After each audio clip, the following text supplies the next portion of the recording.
तो आदाब, नमस्कार, गुड इवनिंग, सत श्री अकाल। एक बार फिर आप तमाम लोगों का स्वागत है क्राइम तक की कहानी के इस एपिसोड में। उम्मीद है पूरी फैमिली अच्छी होगी।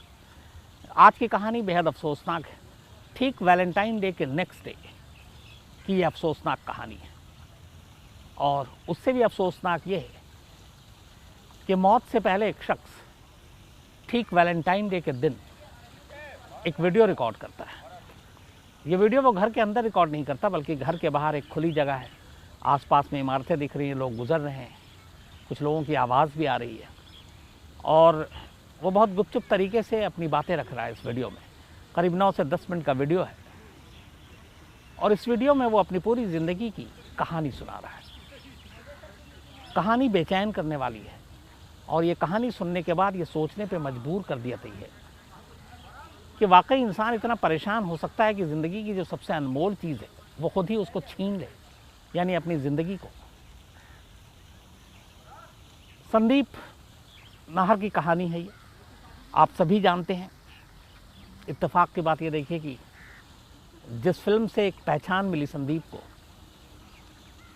उस फिल्म के हीरो सुशांत सिंह राजपूत की भी मौत इसी मुंबई में पिछले साल जून में हुई।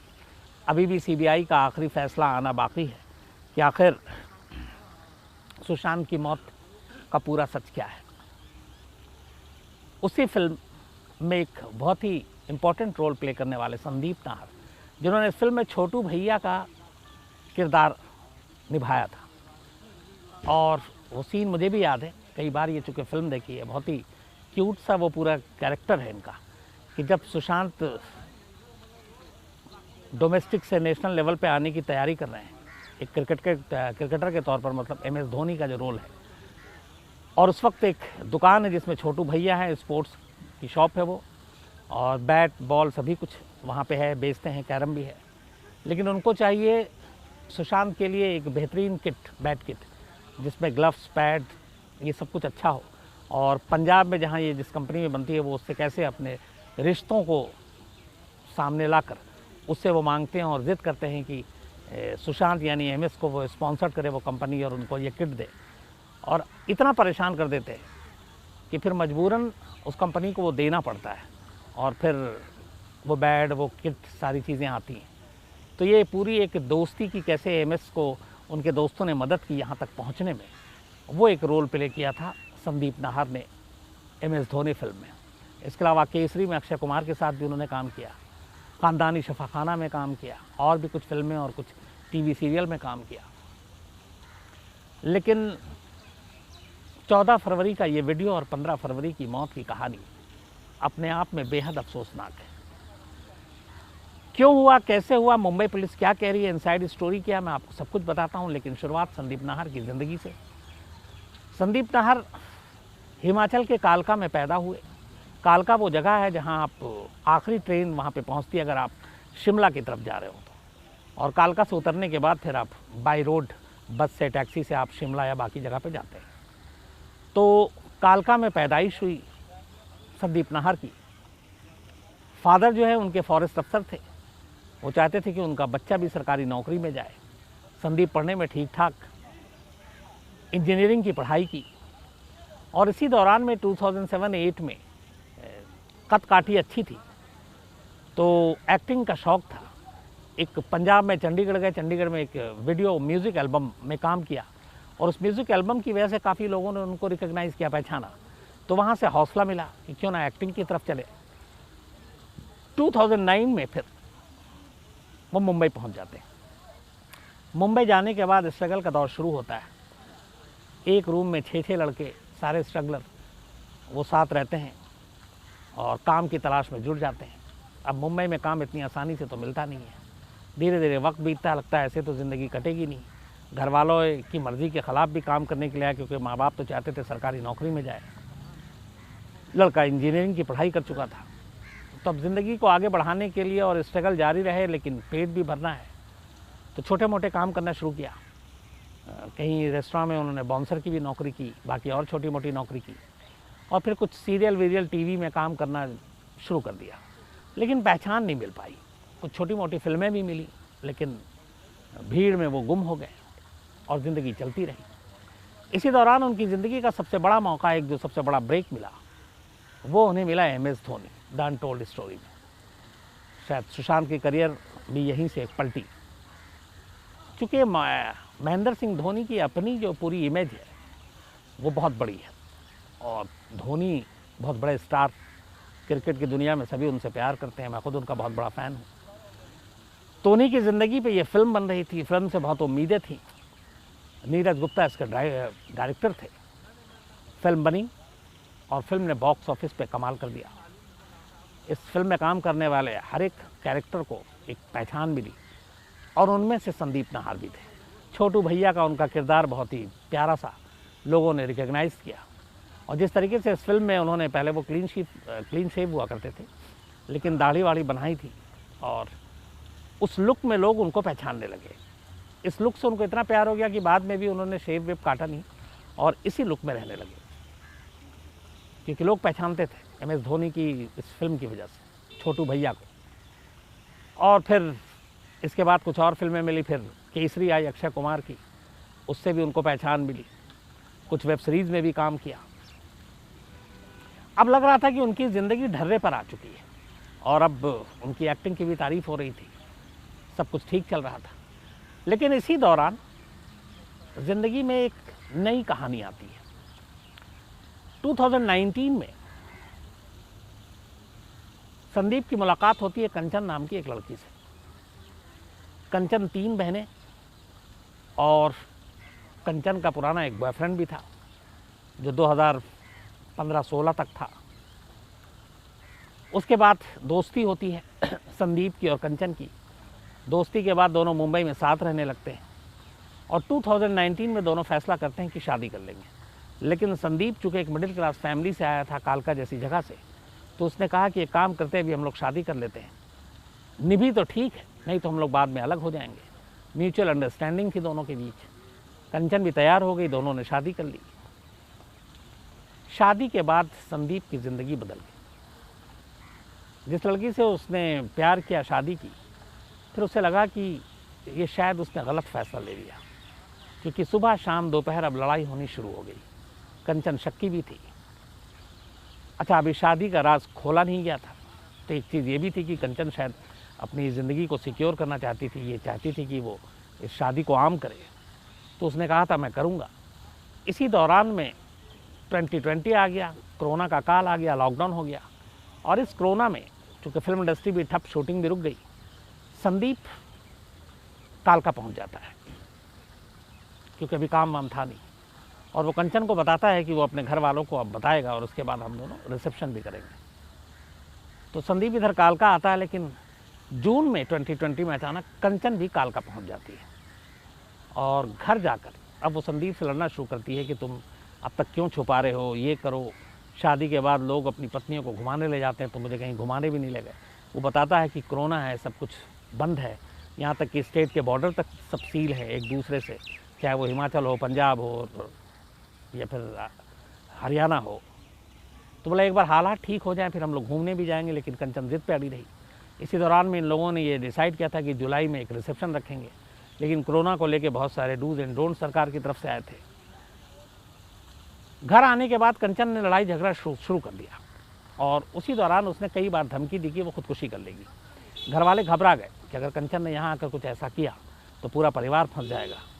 ये बात संदीप को भी पता लगी। फिर उसे लगा ठीक नहीं है पूरे परिवार को अपने इन चीज़ों के झगड़े के बीच में लाना, तो वो वापस कंचन को लेकर फिर मुंबई पहुंच जाता है।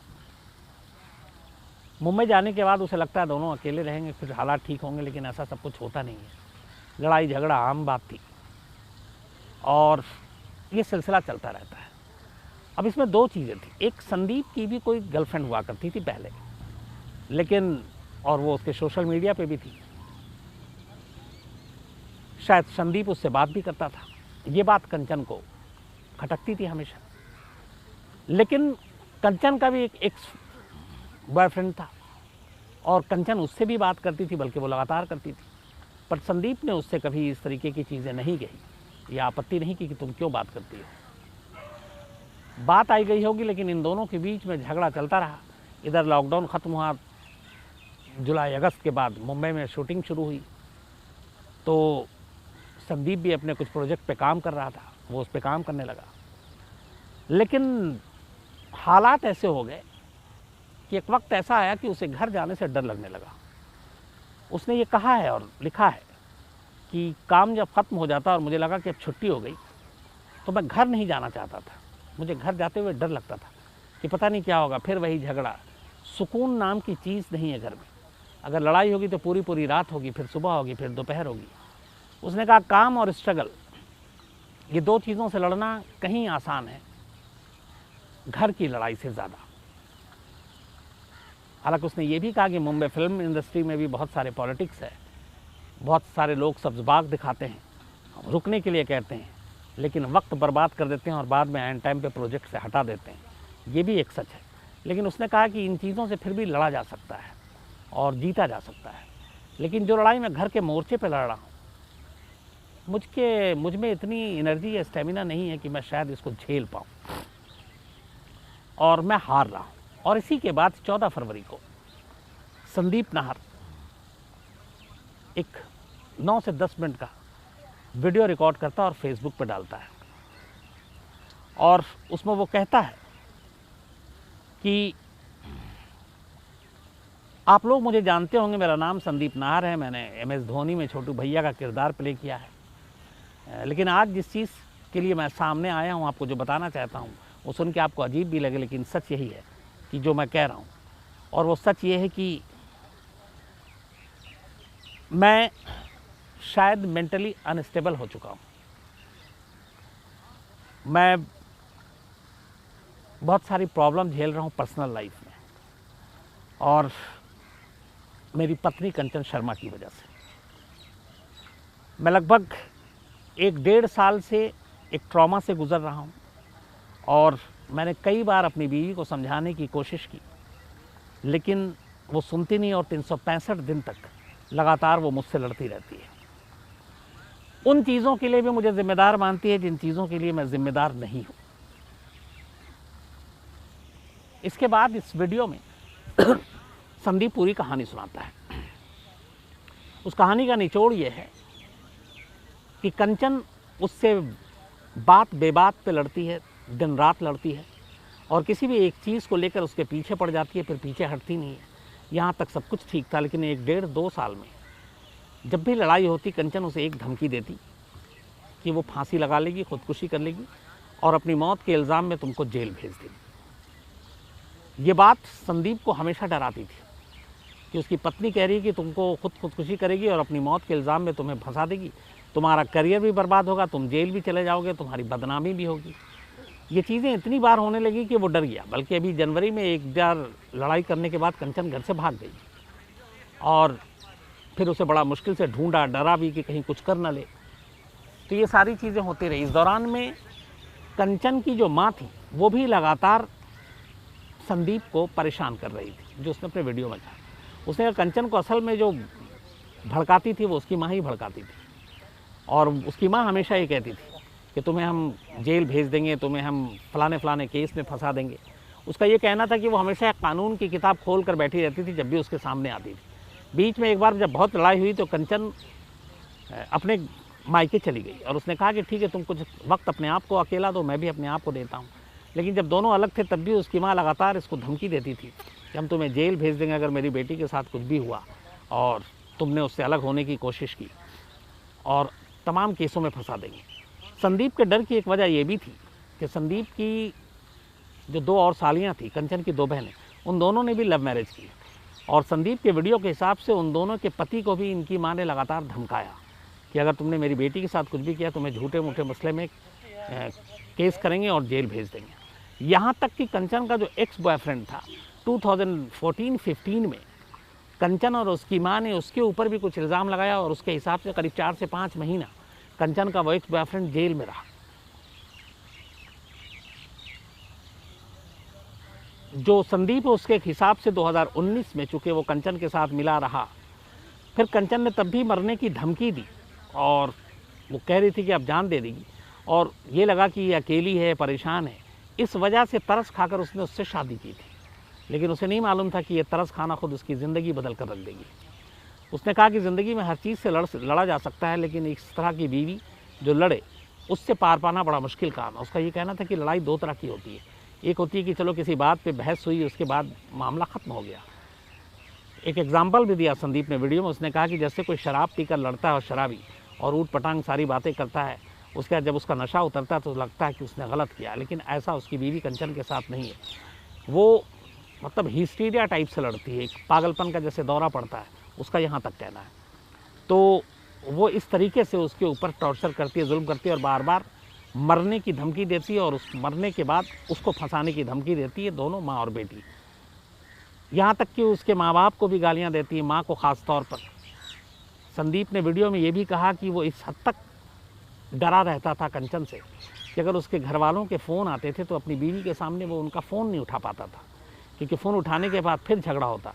वो उनके माँ बाप के बारे में बहुत गलत राय रखती थी। इसलिए उसने कहा कि अब उसके पास इतनी स्टेमिना और एनर्जी नहीं बची कि इन चीज़ों से को वो झेल सके, और बहुत कोशिश कर ली, लेकिन इन तमाम वीडियो में ये कहने के बावजूद कि वो कोई गलत काम करेगा तो माफ़ कर दीजिए, मैं ये भी जानता हूँ, मैं अपने घर वालों से, अपने ख़ास तौर पर माँ बाप से बहुत प्यार करता हूँ। उन्होंने मुझे ज़िंदगी में हर वो चीज़ दी जो मैंने चाहा, लेकिन शायद मेरे ना रहने से उनको बहुत अफसोस होगा। और मैं जानता हूँ कि ये गलत है सुसाइड, खुदकुशी करना, लेकिन मैं हार चुका हूँ और अब मैंने बहुत बार कोशिश की कि इन चीज़ों से उबर पाऊँ। खुदकुशी करने का पहले भी ख्याल है, लेकिन मैं टालता रहा। मैंने सोचा लड़ूंगा, लेकिन अब हालत ऐसी हो गई कि मैं लड़ नहीं पा रहा हूँ, और अब बस का नहीं है मेरे कि मैं इन चीज़ों से उबर पाऊँ, और इसीलिए मेरे पास और कोई रास्ता नहीं है। तो इसलिए मैं अगर कोई गलत कदम उठाता हूँ तो आप लोग मुझे माफ़ कर दीजिएगा। ये सारी चीज़ें करीब 9-10 मिनट के वीडियो रिकॉर्ड करता है। इसके बाद 15 जनवरी सोमवार का दिन आता है, वैलेंटाइन डे के नेक्स्ट डे। दोपहर का वक्त था। गोरेगांव में एक फ्लैट में किराए पर संदीप अपनी पत्नी कंचन के साथ रहता था। दोपहर को वो कमरे में सोने के लिए गया। शाम को जब देर हो गई और उसके बाद भी वो उठा नहीं, दरवाज़ा अंदर से बंद था। कंचन ने फिर दरवाजे को पीटा, काफ़ी देर तक खुला नहीं। कंचन को कुछ शक हुआ। वो अपने लैंडलॉर्ड के पास जाती है, मकान मालिक से कहती है कि संदीप दरवाज़ा नहीं खोल रहा है। मकान मालिक एक कारपेंटर को लेकर आता है। कारपेंटर दरवाजे को खोलता है। दोनों जब अंदर दाखिल होते हैं तो सामने बेडरूम में पंखे से संदीप का हाथ झूल रहा था। अब यहाँ पे पहला काम ये था कि पुलिस को फ़ोन करना चाहिए था, लेकिन कंचन फ़ोन नहीं करती, बल्कि वो मकान मालिक और कारपेंटर की मदद से बॉडी को नीचे उतारती है, फिर उसे गाड़ी में उन्हीं दोनों की मदद से रखती है और फिर पास के एक हॉस्पिटल में ले जाती है। हॉस्पिटल में जब ले जाती है, डॉक्टर देखते हैं और वो कहते हैं कि ये ब्रॉड डेड है, जान जा चुकी है। इसके बाद कंचन उस डेड बॉडी को दोबारा गाड़ी में रखती है और एक दूसरे हॉस्पिटल में जाती है। वहाँ भी डॉक्टर देखते हैं और फिर कहते हैं कि ये मर चुका है, इसमें जान नहीं है। उसके बाद वो फिर से गाड़ी में रखती है लाश को, संदीप की, और इस बार फिर अपने वापस घर लौटती है। घर आने के बाद गाड़ी से लाश बाहर निकालती है, फिर कमरे में ले जाती है और तब कहीं जाकर पहली बार पुलिस को कॉल करती है। पुलिस संदीप के घर पहुंचती है। घर पहुंचने के बाद पुलिस लाश को अपने कब्जे में लेती है और फिर हॉस्पिटल ले जाती है पोस्टमार्टम और बाकी फॉर्मेलिटी के लिए। और तब जाकर पुलिस को जानकारी मिलती है, क्योंकि लाश फंदे से झूल रहा था, इसके सिर्फ 3 विटनेस थे, एक खुद कंचन, दूसरा मकान मालिक और तीसरा कारपेंटर। कारपेंटर के बयान दर्ज हो चुके हैं, मकान मालिक के दर्ज हो चुके हैं, और उन्होंने कहा कि जब वो कमरे के अंदर दाखिल हुए तब संदीप नाहर की लाश पंखे से झूल रही थी। शुरुआती जांच में पुलिस को कोई फाउल प्ले नज़र नहीं आ रहा है कि ये किसी तरह का कोई साजिश हो सकती है, क्योंकि दरवाज़ा अंदर से बंद था और दरवाज़ा जो तोड़ा गया या खोला गया वो कारपेंटर और मकान मालिक की मौजूदगी में। और शुरुआती पोस्टमार्टम रिपोर्ट भी इसको एक सुसाइड का ही केस मानकर बता रही है।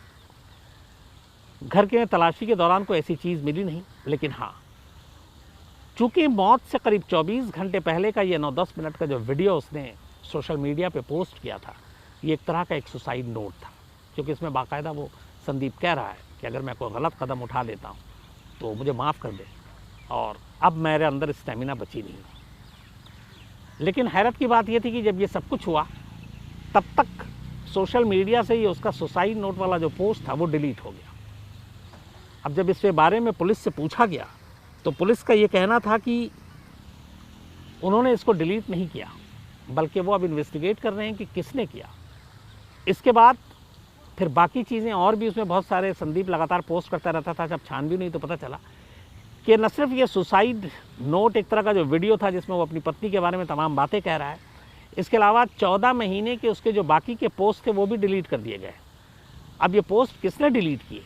शुरुआती जो शक है पुलिस को वो है कंचन शर्मा पर, संदीप की वाइफ, क्योंकि जो आखिरी 9-10 मिनट का वीडियो है उसमें संदीप अपनी वाइफ को ही अपनी मौत के लिए जिम्मेदार ठहरा रहा। लेकिन इसमें एक बहुत ख़ास बात और भी, वो बार बार कई जगह उसने ये कहा कि कंचन ने मेरी ज़िंदगी को नर्क बना दिया और अब मेरे अंदर ताकत नहीं बची है। लेकिन कंचन को कोई कुछ ना कहे, हाँ अगर वो मेरे बाद किसी और से शादी करती है, नई ज़िंदगी बसाती है, उसका इलाज ज़रूर करा दीजिए। वो शायद ये झगड़े की जो आदत है वो आदत नहीं, वो उसकी एक बीमारी है, एक दिमागी बीमारी है। तो अगर उसका इलाज करा दें तो शायद वो ठीक हो जाए और फिर वो लड़ना बंद कर दे। तो बार बार वो यही कह रहा है कि उसे कुछ ना कहा जाए, बस कंचन का इलाज करवाया जाए ताकि ये गुस्सा और झगड़ा जो करती है ये वो बंद कर दे। हर जगह उसने यही कहा। साथ ये भी कहा कि उसके माँ बाप को भी उसकी मौत के लिए किसी तरह से परेशान ना किया जाए और ये लोग भी ना करें। लेकिन अपनी सास और पत्नी का नाम उसने तमाम हर जगह लिया, इस मौत के लिए भी लिया। अब पुलिस मामले की जांच कर रही और जो कानून के जानकार हैं उनके मुताबिक जिस तरीके से वीडियो में सब कुछ कहा गया है, सीधे सीधे इसमें अगर ये सुसाइड ही है तो सुसाइड के लिए मजबूर करने का मामला कंचन और उसकी मां के खिलाफ बनता है, क्योंकि इन्हीं दोनों का नाम संदीप नाहर ने लगातार लिया है कि उसकी ज़िंदगी को किस तरीके से नर्क बनाया गया। मुंबई पुलिस मामले की जांच कर रही है। जांच के बाद वो ये देखेगी कि संदीप की मौत के लिए कंचन डायरेक्टली किस हद तक जिम्मेदार है, उसकी मां किस हद तक जिम्मेदार है। इसी के बाद उनकी गिरफ्तारी या गिरफ्तारी ना हो वो तय करेगी मुंबई पुलिस। लेकिन फ़िलहाल अफसोसनाक बात यह है कि एक अच्छा एक्टर जिसने अभी कामयाबी का मज़ा चखा था, जिसने अभी अपनी मंजिल पानी शुरू की थी, इतने तमाम लंबे स्ट्रगल के बाद उसका कहना था कि बस एक गलत फ़ैसला, एक शादी करने का गलत फ़ैसला, उसने उसकी पूरी ज़िंदगी तबाह कर दी। और कोई शख्स लड़ाई झगड़ा और इस तरीके से इस हद तक आजिज़ आ जाए कि अपनी जान ले ले, ये सवाल है अपने आप में जो झकझोरती है और मजबूर करती है सोचने के लिए। लेकिन वीडियो संदीप की अपनी तरफ से रिकॉर्ड की गई है जिसमें वो सारी बातें खुलकर कह रहा है। उससे साफ है कि वो पिछले 1.5-2 साल से किस तरह की ज़िंदगी जी रहा था। उसने ये भी कहा कि दुनिया को लगता है कि हम लोग बड़े खुश हैं, अच्छे हैं और सब कुछ अच्छा चल रहा है, कामयाबी है, पैसे हैं, दौलत है, शोहरत है।